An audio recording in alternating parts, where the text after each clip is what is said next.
Everyone, I'm Jackie Max. Welcome po sa aking tarot card today. Today's message po para sa mga acquired na Libra, month of November.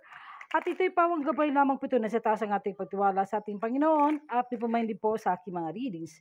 Hindi lahat 100% na makaresonate sa inyo guys. Kung ano po ako na sitwasyon, kung ano po nakaresonate sa inyo. At be minded po at general reading lamang po ito. Hindi lahat po maka-relate po. So guys, simulan na natin guys ha. Okay, here we go. At pwede po ma-resonate sa mga questions guys at hello po sa mga acquired na Libra. Kumusta po kayo? The 10 of Wands, working too hard or too many hours. Sobrang pagod na kayo sa kakaisip, sa trabaho. Sobrang pagod na kayo at nangailangan kayo ng balance sa iyong buhay. Nangailangan kayo ng tulong ng ibang tao o sino ba yung may tulong dyan. May mga problema kayo sa health problems due to stress. Na-stress kayo guys. Pwede kayo breadwinner. Pwede guys na gusto mo mapapahinga. Halimbawa, kung sobra ka ng pagod sa paghuhukay ng mga farm, labor, o anumang klaseng sa trabaho mo, kailangan mo mag-rest at magsangayon. At halimbawa, may mga holidays, matulog ng maayos, at magdasal. Some of you, makalimot sa pagdasal sa ating Panginoon po kasi nga ito ngayon na may araw ng All Souls Day po. So, kailangan mo din na magbalanse. Halimbawa, uminom ng maraming tubig, kung may karamdaman kayo, uminom ng gamot, pa-check up, at huwag ito isa pang bahala. Kung na-stress kayo sa money, sa trabaho, o sa sitwasyon nyo, pero kailangan talaga unahin yung sarili nyo, guys. The Star, huwag kayong susuko lahat ng mga hinihingi po, at ito may kasagutan to sa galing sa ating Panginoon. May clarity po. Have faith, the future is bright. Dreams come true, positive change that bring an end to the challenges times, the light at the end of the tunnel. May mga bagay day tumalagpasan to. Lahat ng mo, mga dasal mo, ito ay wish upon the star.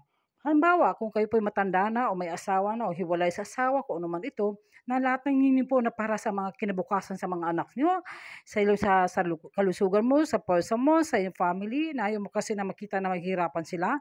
Pero paano mo yan? Yung sarili mo, unahin mong kalusugan nyo po. Ito ay lahat na may kasagutan to guys, clarity. Kayo po ay nangingi ng tulong sa iyong family members, sa ibang bansa, either sa anak mo o either sa person mo ito.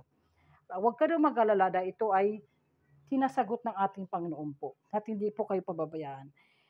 Naging practical ka, may mga materialistic, mayroon kang mga generous, mapagbigay, at higit sa lahat kayo pa-practical sa negosyo, sa trabaho. Pwede ito guys, may alaga kayong rabbit sa movie ha. At kayo po ay naging practical kayo sa mga lahat ng mga ginagawa niyo, pero patuloy pa rin kayo. Pero pag pagod na kayo, magpapahinga naman kayo guys. At a love and family home, be practical about how you proceed. A love of art and beauty, a sensible approach. Yan po sa mga Aquarius na Libra. Some of you naman hindi kayo nagkaroon ng hindi pagkaunawaan sa family, kailangan na ito ay masing makumbaba, patient lang. Kailangan niyo po ng balance. May karamdaman kayo, uminom ng maraming tubig, magdasal, at meron kayong mga successful compromise, the power of diversity, self-control, patience, and balance. So, kailangan ka ng balance po sa inyo. Pwede ito guys, transformation. Part ito sa clarity guys. Physical healing man by the spirit, may karamdaman kayo, anxiety problem, magpapahinga. Naghingi din kayo na may advice, ng tulong. O pwede ito guys na may makikinig sa mga problema mo. Sa month of November, okay naman po sa kapirahan.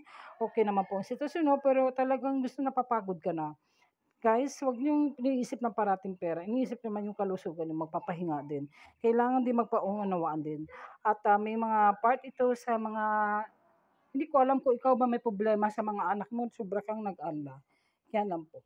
Tingnan natin po sa sa Angels Oracle card po sa mga Aquarius na Libra.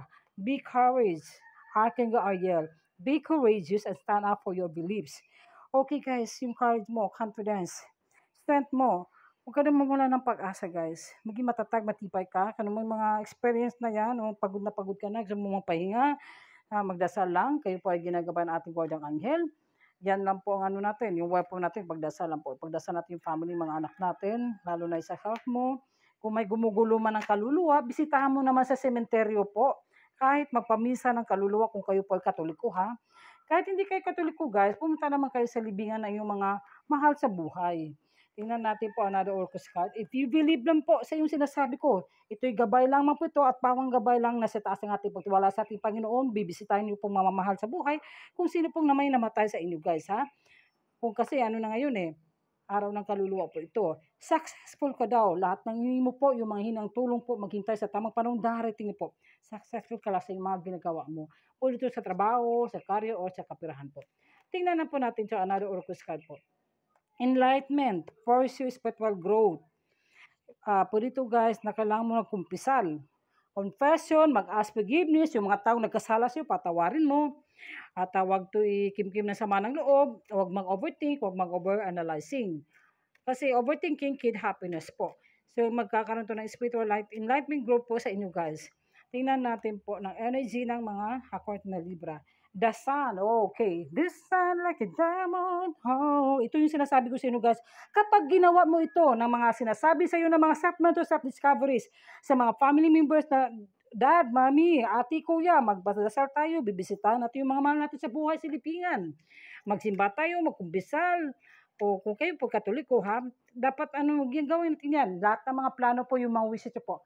Kaya nga meron tayong wish upon the star. Ibibigay yan ng universe yan. Faith lang. Yung mga dreams po, darating ng parang panahon. Brilliant and happiness po. Isasagot may kaliwanagan na. Another Orcus card po, sige, maganda yung career niyo po. Paglalago sa negosyo, sa career, patuloy niyo po itong magtagumpay ang mga Aquarius na Libra. Itong month of November, may blessings, may pera, at binibigyan ng ating universe, huwag mawala ng pag-asa. Tingnan natin sa The Love Orcus card po ng Aquarius na Libra. Past life relationship, you have known each other before. Kasi minsan may mga similarity kayo na parang napubiya ka, na trauma ka, at ayaw mong malala yung past life. Oo, pwede ito naalala mo si person mo. Kaya minsan kasi naiinis ka, other namimiss mo, may naalala ka lang mga past moment life tungkol sa inyong dalawa. Playfulness, be playfulness daw itong month of November sa mga jowa o walang mag-jowa, magkakaroon ng jowa. Pwede ito sa mga mag-asawa. To recapture romance, allow your inner youthful spirit of fun to shine. Kung magkakaroon ng shine. Sa isa, maging playful ka. Sambawa, i-enjoy yung set isa sa yung dalawa sa person mo. Pwede ito asawa mo o itong person mo ngayong dumating sa buhay mo. Yan lang po. Okay, maraming salamat. Huwag makalimut pagdasal po. Bye and God bless.